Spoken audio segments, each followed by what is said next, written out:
presença de Deus.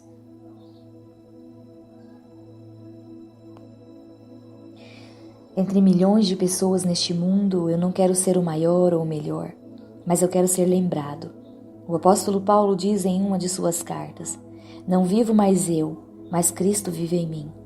Eu quero aniquilar minhas vontades, meus desejos e viver plenamente todos os dias, em primeiro lugar, a vontade de Deus em minha vida. Eu oro ao Senhor todos os dias e peço que tire de mim tudo aquilo que me afasta de sua presença. Pois sem Jesus Cristo eu não vivo.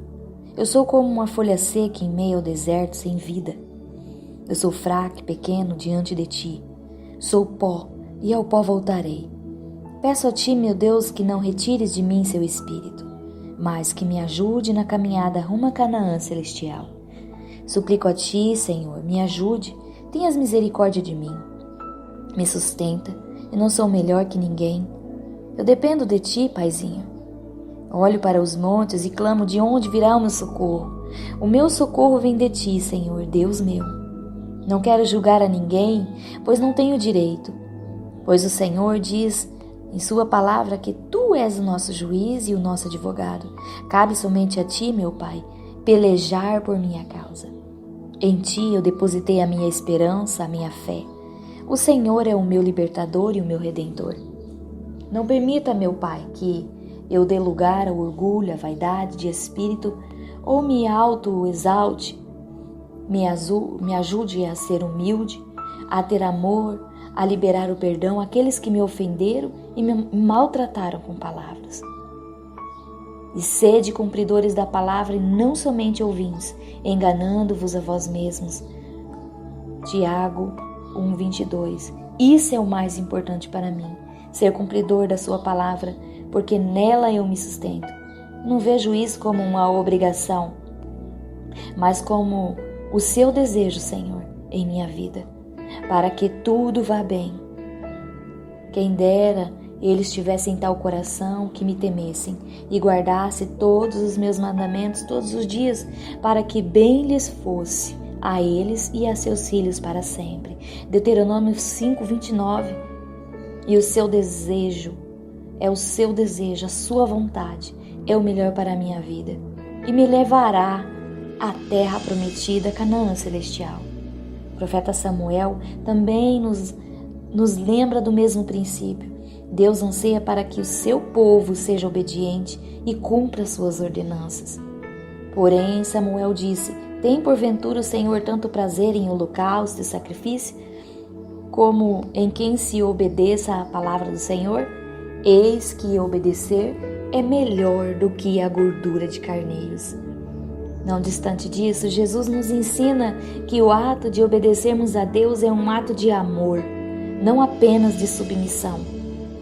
Se me amais, guardai os meus mandamentos, porque este é o amor de Deus, que guardemos os seus mandamentos, e os seus mandamentos não são pesados. Que possamos ser obedientes a ti, Senhor, meu Deus, porque enquanto eu estiver me julgando ser o menor, eu não estarei dando vazão para o orgulho, a vaidade. O espírito de exaltação, ele nunca estará tendo lugar sobre mim e sobre a minha vida e o meu coração, porque eu me aniquilei a mim mesmo para viver em função de querer a tua vontade.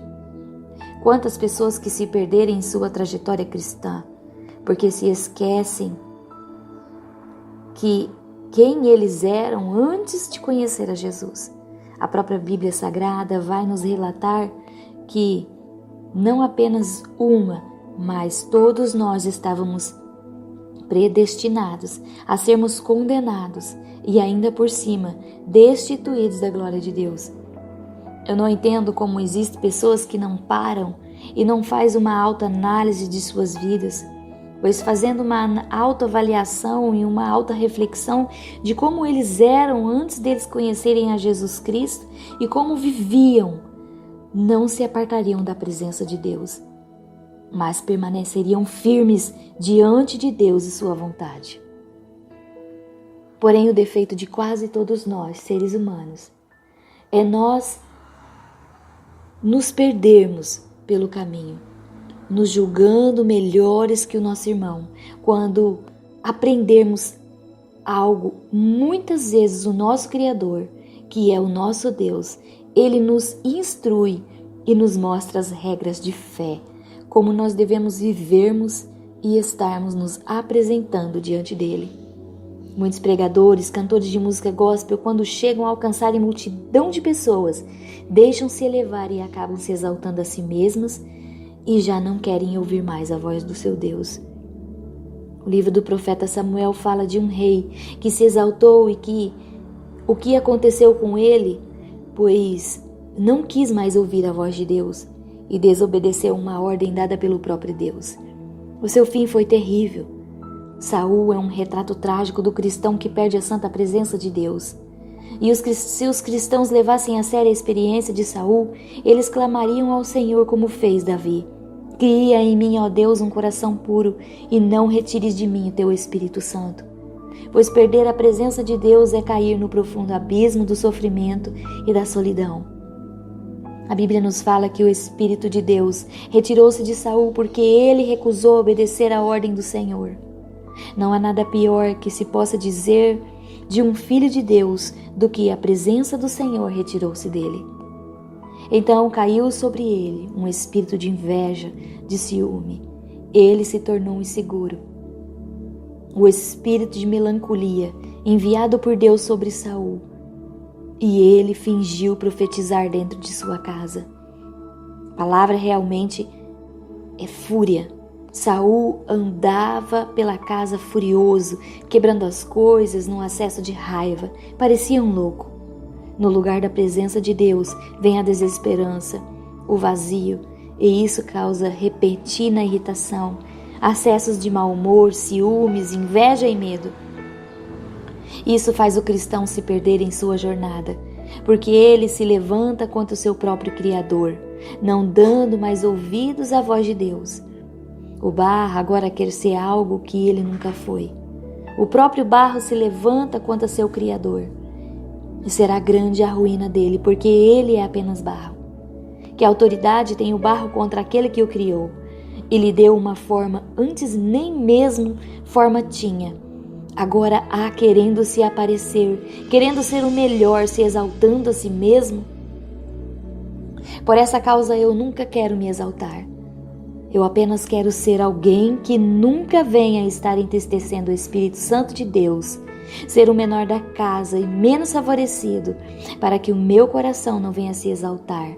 Quero morrer para o mundo e as minhas vontades e renascer em Jesus todos os dias. Eu tomo posse essa palavra para a minha vida, assim como o apóstolo Paulo dizia: não vivo mais eu, mas Cristo vive em mim. Não vivo mais eu, mas Cristo vive em mim. Você já parou para pensar no poder dessa palavra? Paulo sabia que a presença de Deus deve ser o mais importante que tudo na vida, mais do que a fama, riqueza, tesouro. Saul sofre amargamente, pois o Espírito Santo de Deus o abandonou e ele não ouvia mais a voz do Senhor. A falta da presença de Deus na vida de Saul é marcada pela confusão, sem a orientação, sem nenhuma palavra da parte de Deus. E uma das mais tristes passagens da Bíblia relata como Saul buscou o conselho da feiticeira em Endor, porque Deus se havia recusado a responder-lhe. Ouça as palavras tenebrosas de Saul: Deus se tem desviado de mim e já não me responde. Este é o triste sinal do cristão que perdeu a presença de Deus.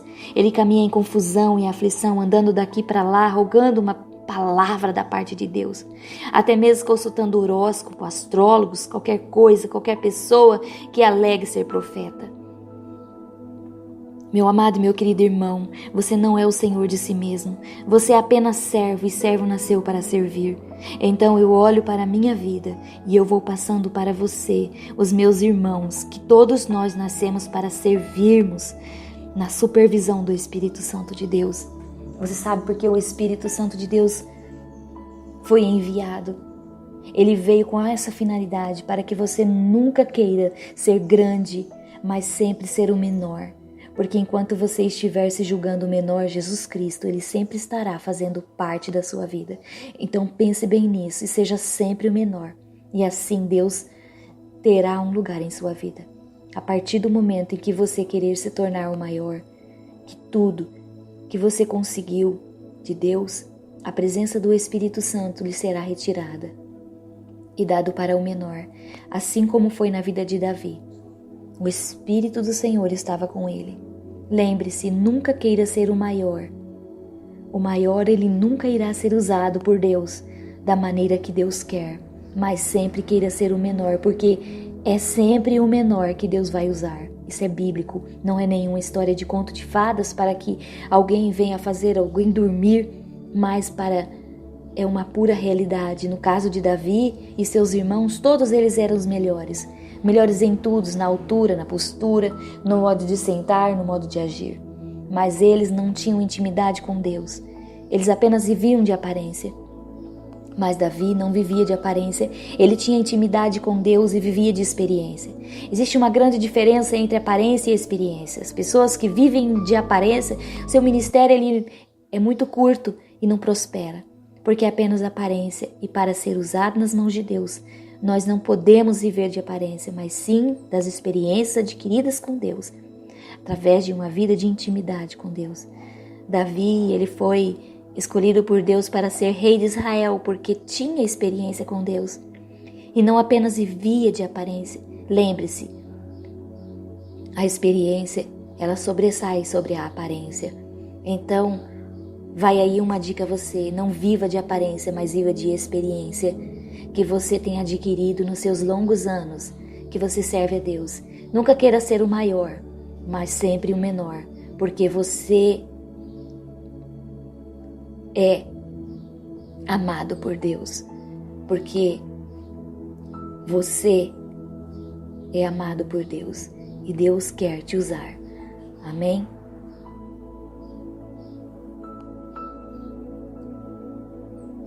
Essa foi mais uma mensagem direcionada pelo Espírito Santo de Deus e escrita pelo irmão Manolo, na voz de Rosa Trevisan. Que Deus os abençoe a todos vocês, meus amados e queridos irmãos. Shalom.